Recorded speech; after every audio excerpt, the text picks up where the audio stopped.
जिंदगी में जीत और हार है किसके लिए। एक दूसरे में इतनी तकरार है किसके लिए। जब कर रहे हो मेहनत तो मिलेगी भी मंजिल। अभी तो सफर शुरू किया है, फिर बेकरार हो किसके लिए। बेकरार हो किसके लिए। नमस्कार, जय हिंद, वंदे मातरम। विद्यार्थियों, आप सभी को आप लोग विजिट कर चुके हो दीपक लक्ष्य हब एजुकेशनल चैनल पर, जो सिर्फ आपके लक्ष्य मंजिल पे बात करता है। विद्यार्थियों, खुद से जो दौड़ लगाता है वो हमेशा जीतता है। लिखने वाले तो दुनिया में इतिहास लिख देते हैं, और अपनी तकदीर लिखना हो तो बहुत छोटी बात है। जिंदगी उसी को आजमाती है जो हर मोड़ पर चलना जानता है। कुछ पाकर तो यहाँ पर हर कोई मुस्कराता है, पर असली जिंदगी उसी की है जो सब कुछ खोकर भी मुस्कराना जानता है। लोग कमियां निकाल रहे हैं तुम्हारे किरदार में, लेकिन तुम सफलता के मार्ग पर खामोशी से निकल पड़ो, उनको जवाब दे दीजिए। फिर जुड़िए हमारे चैनल पर। पहली बार आए हो तो सब्सक्राइब कर बेल आइकन जरूर दबाइएगा, ताकि आप लोगों को भी आने वाली कक्षाएं आसानी से पहुंचती रहें। कक्षा को लाइक, कमेंट कर शेयर कर दीजिए। सेशन को पूरा देखिएगा। आज के बेहतरीन कक्षा का पहला प्रश्न आपके सम्मुख है। क्या है, देखते हैं। कंकाल एक प्रकार से पाप और पुण्य की समस्या का उपन्यास है। इस कथन के समकक्ष जयशंकर प्रसाद के बाद निम्नलिखित में से किस उपन्यास में इस समस्या को मुख्य रूप से उठाया गया है। गोदान, अमृत और विष, नदी के द्यूब, चित्रलेखा। क्या है उत्तर इस प्रश्न का? आप लोगों को सोच समझ करके देना है। कंकाल एक प्रकार से पाप और पुण्य की समस्या का उपन्यास है। इस कथन के समकक्ष जयशंकर प्रसाद के बाद जिस उपन्यास में इस समस्या को मुख्य रूप से उठाया गया है उसका नाम क्या है? चित्रलेखा। और चित्रलेखा उपन्यास किसका है? भगवती चरण वर्मा जी का। कंकाल किसका है? जयशंकर प्रसाद का। गोदान किसने लिखा है? मुंशी प्रेमचंद जी ने। और नदी के द्यूब किसने लिखा है? सच्चिदानंद हीरानंद वात्सायन अज्ञे जी ने। आगे देखेंगे विद्यार्थियों, क्या है। जो चित्रलेखा उपन्यास है भगवती चरण वर्मा जी का, उसके प्रमुख पात्रों को हम देखेंगे। वीजगुप्त है, कुमारगिरी, चाणक्य और चित्रलेखा। और भी आपने सुना ही था, गोदान मुंशी प्रेमचंद का है, अमृत और विष अमृतलाल नागर का है, और नदी के द्यूब अज्ञे जी का प्रमुख उपन्यास है। अगले प्रश्न की ओर बढ़ेंगे हम सभी लोग। क्या है आपका प्रश्न? अपने अपने अजनबी उपन्यास के लेखक हैं सच्चिदानंद हीरानंद वात्सायन अज्ञे, प्रभाकर माचवे, भगवती चरण वर्मा, यशपाल जी। किसका है अपने अपने अजनबी उपन्यास? तो वो हैं आपके सच्चिदानंद हीरानंद वात्सायन अज्ञे जी। ये जो उपन्यास है इसका प्रकाशन हुआ है 1961 ईस्वी में। और इसकी मूल समस्या क्या है? मृत्यु से साक्षात्कार। इस उपन्यास के प्रमुख पात्र हैं सेल्मा और योके।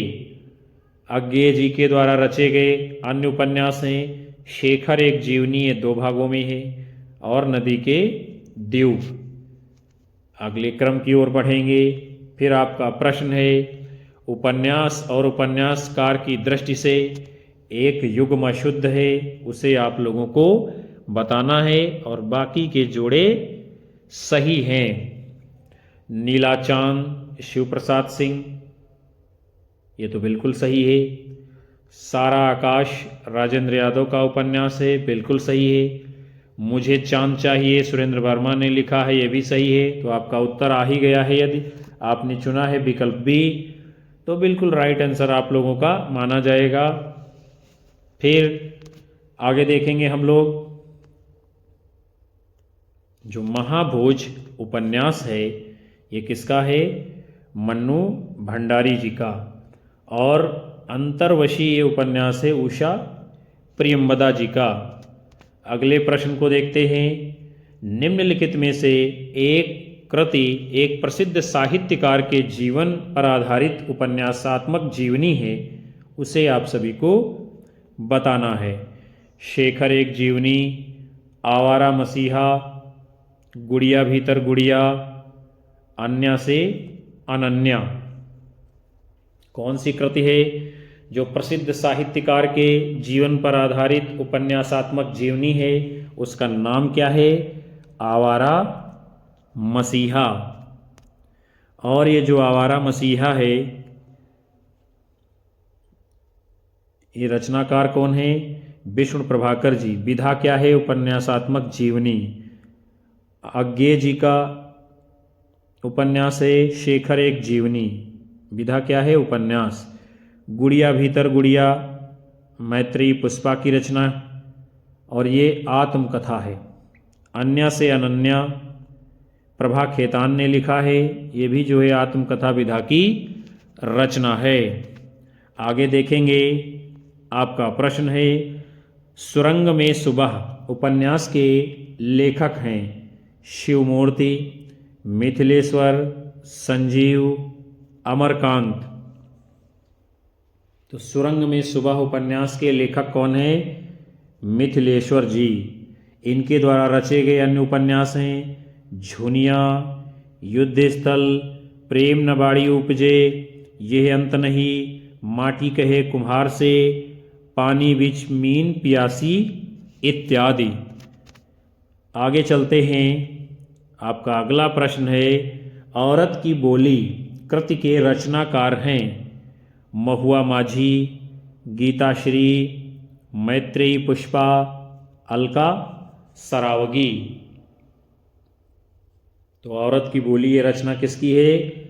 गीता श्री जी की। महुआ माझी ने मैं बोरीशा इल्ला को लिखा है। मैत्रेयी पुष्पा ने झूला नट को लिखा है। अलका सरावगी जी ने शेष कादंबरी को लिखा है। फिर आगे देखते हैं। आपका अगला प्रश्न है भट्टिनी किस उपन्यास की नायिका है?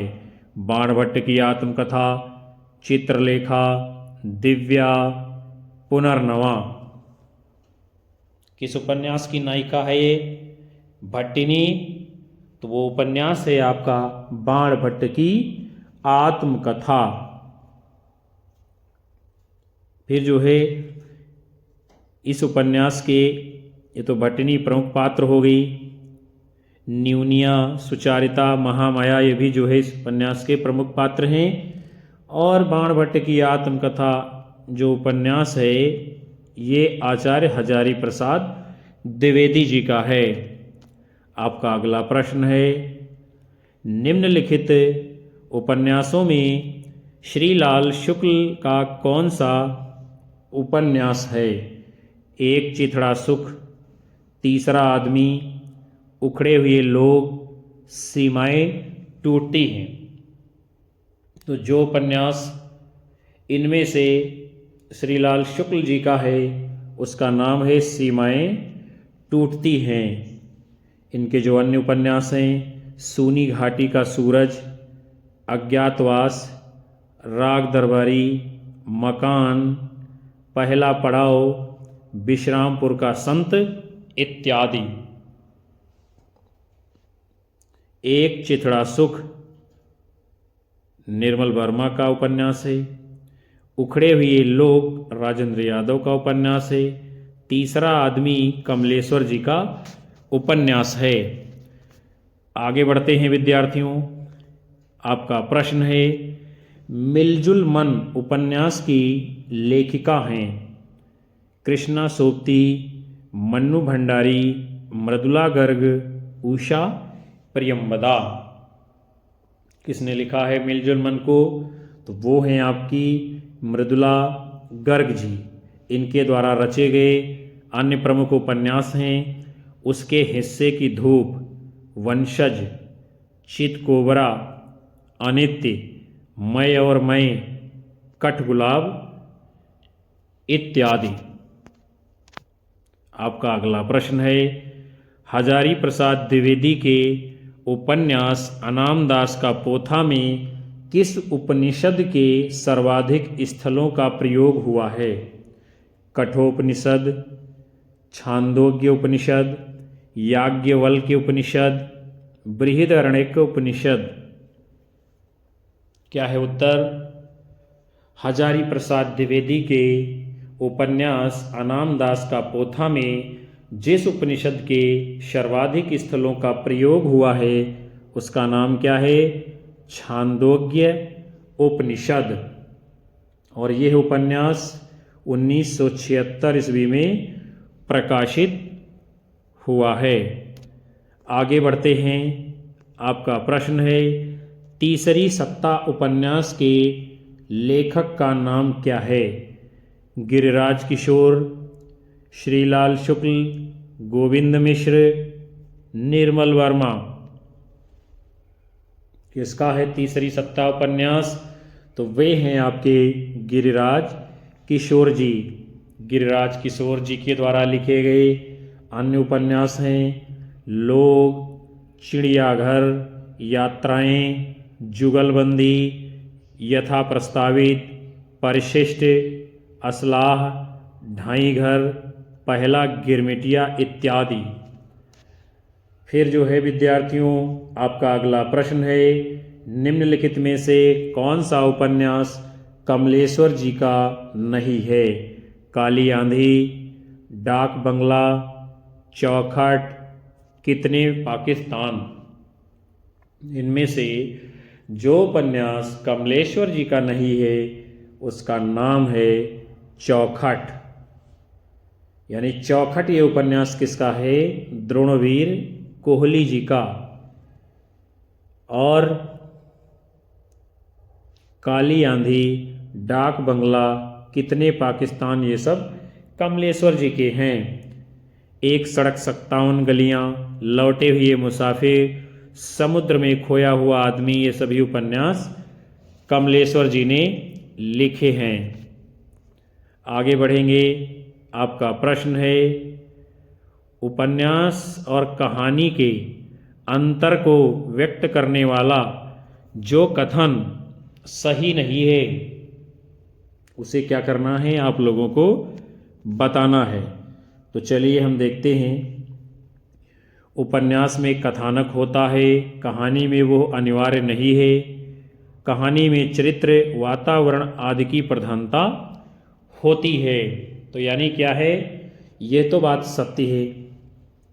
दूसरी बात क्या है? उपन्यास में जीवन के समग्र रूप का चित्रण होता है जबकि कहानी में किसी एक अंश का।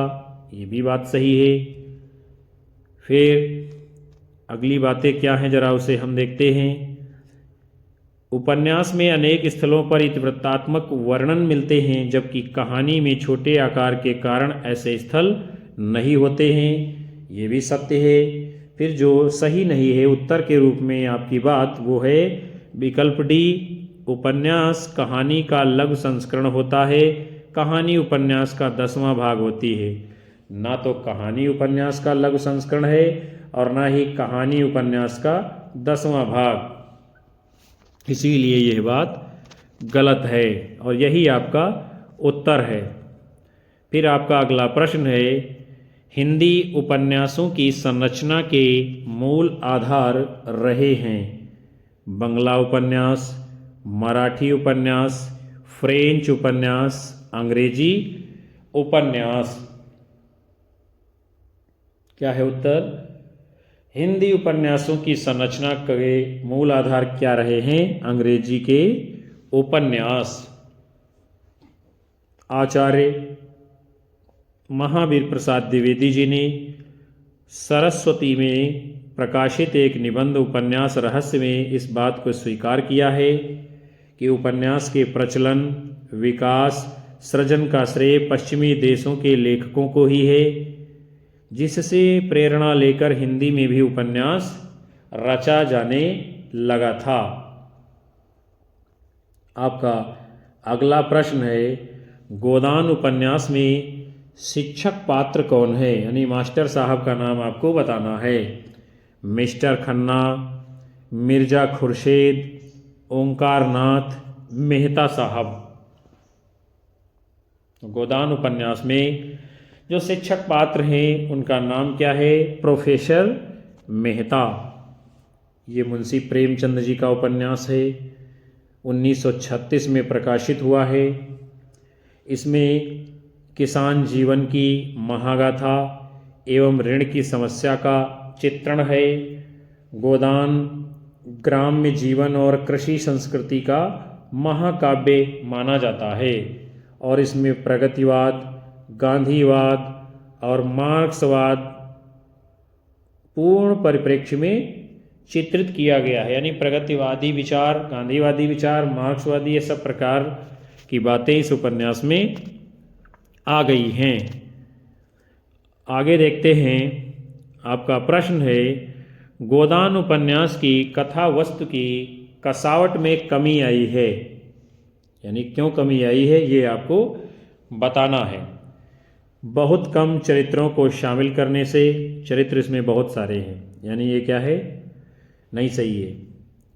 दार्शनिक श्रेणी के चरित्रों द्वारा लंबे भाषण और अल्पज्ञ चरित्रों द्वारा उपदेश दिलाने से नहीं। साधारण स्तर की स्त्रियों के साथ उत्कृष्ट कोटि की स्त्रियों को ही एक मंच पर लाने से नहीं। गोदान उपन्यास की कथा वस्तु में कसावट की कमी रह गई, क्यों? विकल्प बी उत्तर सही है। शहरी और ग्रामीण पृष्ठभूमि के दो विस्तृत और लगभग विरोधी वातावरण को समेट लेने से, यानी इसमें ग्रामीण और शहरी दो प्रकार की कथाएं समानांतर रूप से चलती हैं, जिसके कारण इसमें क्या है? कमी रह गई है। फिर आपका अगला प्रश्न है, आवेग एक वस्तु, जीवन दूसरी। जीवन की सफलता के लिए किसी समय आवेग का दमन आवश्यक हो जाता है। यह निम्नलिखित में से किस विशेष रचना का अंश है? स्कंदगुप्त, चिंतामणि, दिव्या, गोदान। तो आवेग एक वस्तु, जीवन दूसरी। जीवन की सफलता के लिए किसी समय आवेग का दमन आवश्यक हो जाता है। ये कथन जो है यशपाल जी के दिव्या उपन्यास से लिया गया है। और ये उपन्यास कैसा है विद्यार्थियों? यानी दिव्या तो एक ऐतिहासिक कल्पना पर आधारित उपन्यास है। प्रकाशन इसका 1945 में हुआ है। यशपाल जी के अन्य उपन्यास हैं दादा कामरेड, पार्टी कामरेड, देशद्रोही, मनुष्य के रूप में, अमिता, झूठा सच ये दो भागों में है, तेरी मेरी, उसकी बात इत्यादि। आगे चलते हैं विद्यार्थियों। आपका अगला प्रश्न है, यशपाल अपने उपन्यासों में बरबस ही अपनी एक विशेष विचारधारा को ठूंस देते हैं और यह विचारधारा कौन सी है उसे आप लोगों को बताना है। फ्राइड का मनोविश्लेषणवाद, सार्त्र का अस्तित्ववाद, मार्क्स लेनिन का साम्यवाद, महर्षि अरविंद का दर्शन। क्या होगा इसका उत्तर? तो यदि आप लोगों का उत्तर आ रहा है विकल्प सी, तो बिल्कुल सही होगा। यशपाल जी अपने उपन्यासों में बरबस जो है मार्क्स लेनिन का साम्यवाद लाने का प्रयास करते हैं, इसीलिए इनको मार्क्सवादी या प्रगतिवादी उपन्यासकार माना जाता है। यशपाल के लेखन की जो प्रमुख विधा है वो उपन्यास ही है, लेकिन अपने लेखन की शुरुआत उन्होंने कहानियों से की थी। दादा कामरेड, देशद्रोही, दिव्या, पार्टी कामरेड, मनुष्य के रूप में, अमिता, झूठा सच, 12 घंटे, ये सभी उपन्यास यशपाल जी के हैं। आगे देखते हैं। आपका प्रश्न है, मैला आंचल की भाषा परिनिष्ठित हिंदी के व्याकरण की कसौटी पर जगह जगह खरी नहीं उतरती, फिर भी अपने जमाने की यह अत्यंत लोकप्रिय रचना सिद्ध हुई है। इसका कारण क्या है? इसमें ग्रामीण और शहरी दोनों ही प्रकार के दृश्यों की भरमार है। परिवेश और पात्रों के अनुरूप यथार्थपरक भाषा का प्रयोग हुआ है।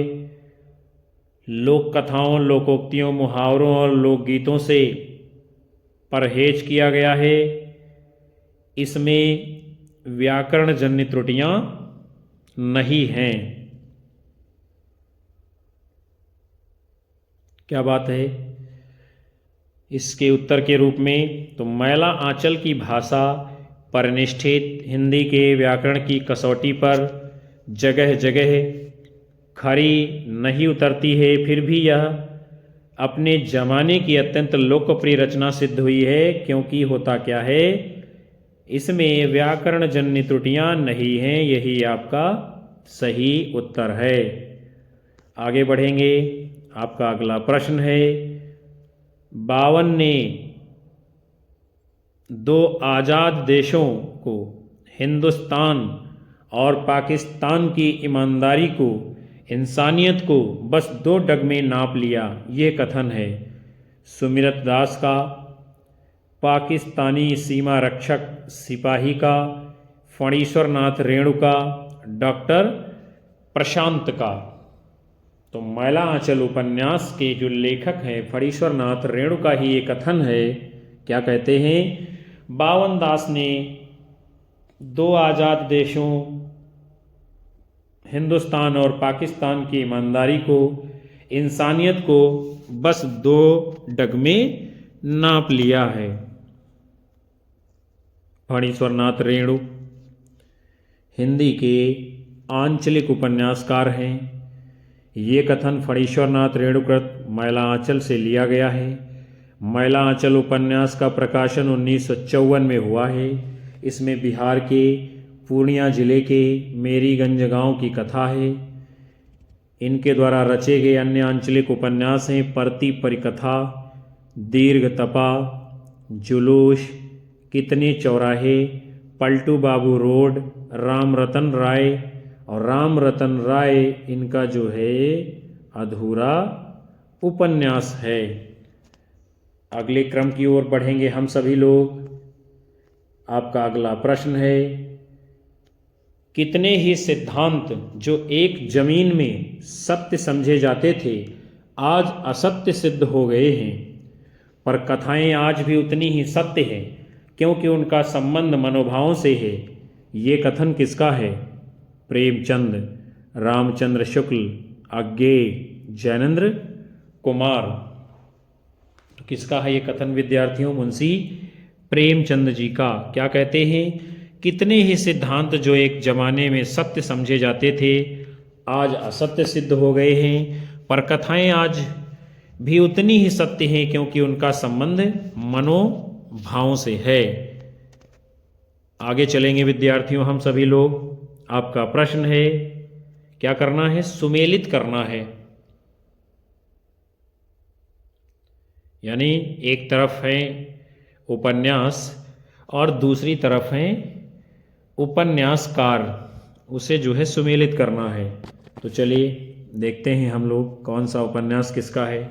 सबसे पहले है मुर्दों का टीला। ये उपन्यास किसका है? रांगे राघव जी का। फिर है डूबते मस्तूल। ये उपन्यास किसका है? नरेश मेहता जी का। फिर है महाभोज। ये उपन्यास है आपकी मन्नू भंडारी जी का। लालटेन की छत। ये उपन्यास है निर्मल वर्मा जी का। फिर जो है हम लोग आगे बढ़ेंगे, फिर कूट को मिलान करते हैं और देखते हैं कौन सा उत्तर सही होगा। यहाँ पर तो आपका उपन्यास और उपन्यासकार के साथ में मिलान कर दिया गया है।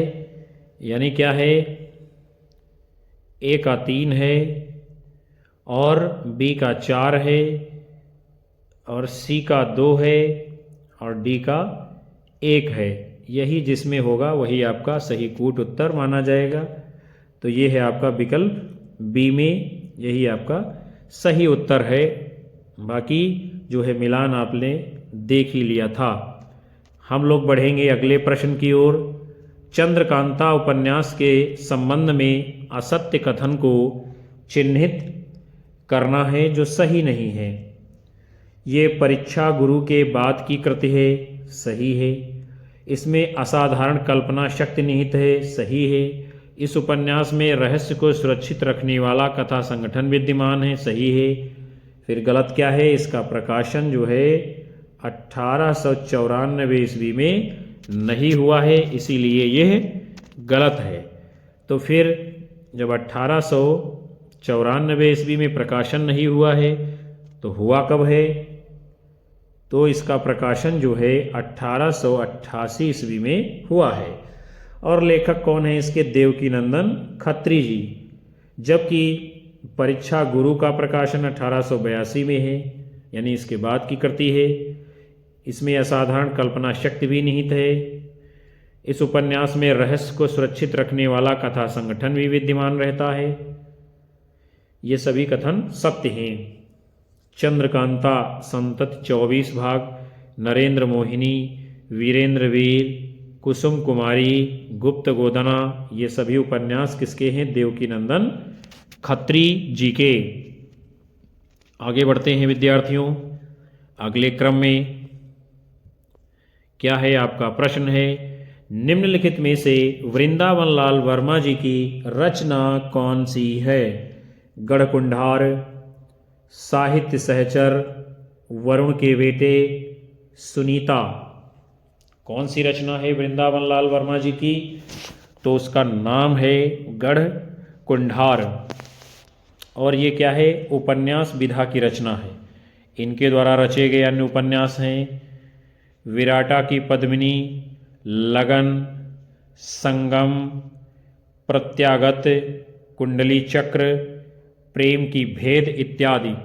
जबकि सुनीता जैनेन्द्र कुमार का उपन्यास है। वरुण के बेटे नागार्जुन जी का उपन्यास है।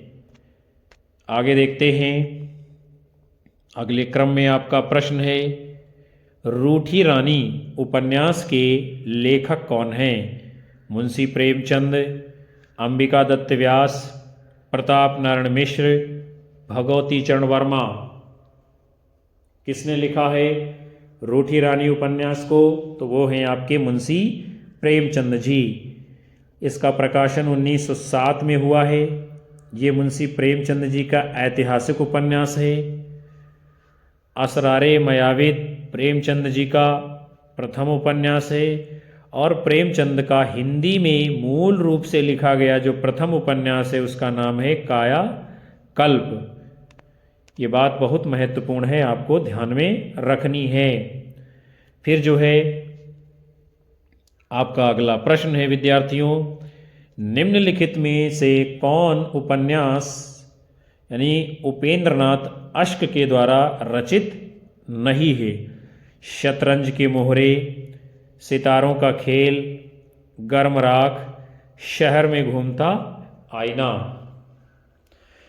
तो जो रचना इनमें से उपेंद्रनाथ अश्क जी की नहीं है विद्यार्थियों, यदि आप लोग अपना उत्तर दे रहे हैं विकल्प ए तो बिल्कुल राइट आपका जवाब होगा शतरंज के मोहरे, गर्म राख, सितारों का खेल, शहर में घूमता आईना, ये सभी उपेंद्रनाथ अश्क जी के उपन्यास हैं। आगे बढ़ेंगे हम लोग। शतरंज की मोहरें इसको किसने लिखा है फिर? तो वो हैं आपके अमृतलाल नागर जी का उपन्यास है ये। और सितारों का खेल, गिरती दीवारें, गर्म राख, बड़ी बड़ी आँखें, पत्थर पत्थर, शहर में घूमता आईना, एक रात का नरक, एक नन्ही कंदील, बांधो ना नाव इस ठाव, निमिषा, पलटती धारा, ये सभी उपन्यास किसके हैं? उपेंद्रनाथ अश्क जी के। तो आज के सेशन को विद्यार्थियों हम यहीं पर विराम देते हैं। मैं उम्मीद करता हूँ कि ये सत्र आपको पसंद आया होगा और ये प्रश्न आपकी विभिन्न परीक्षाओं में पूछे जाने वाले हैं। कक्षा को लाइक कीजिए, कमेंट कीजिए, ज़्यादा से ज़्यादा लोगों में शेयर करिए और ज़्यादा से ज़्यादा साथियों को चैनल से जोड़ते ज़रूर रहिएगा। यही हमारा मनोबल बढ़ाता है, हमको ऊर्जा देता है, जिसके कारण हम आप सभी लोगों को बगैर किसी रुकावट के लगातार कक्षाएं अनवरत रूप से दे पा रहे हैं। मिलेंगे आप सभी को फिर से अगली कक्षा में। तब तक के लिए नमस्कार, जय हिंद, वंदे मातरम, बाय बाय, शुभ रात्रि विद्यार्थियों आप सभी को।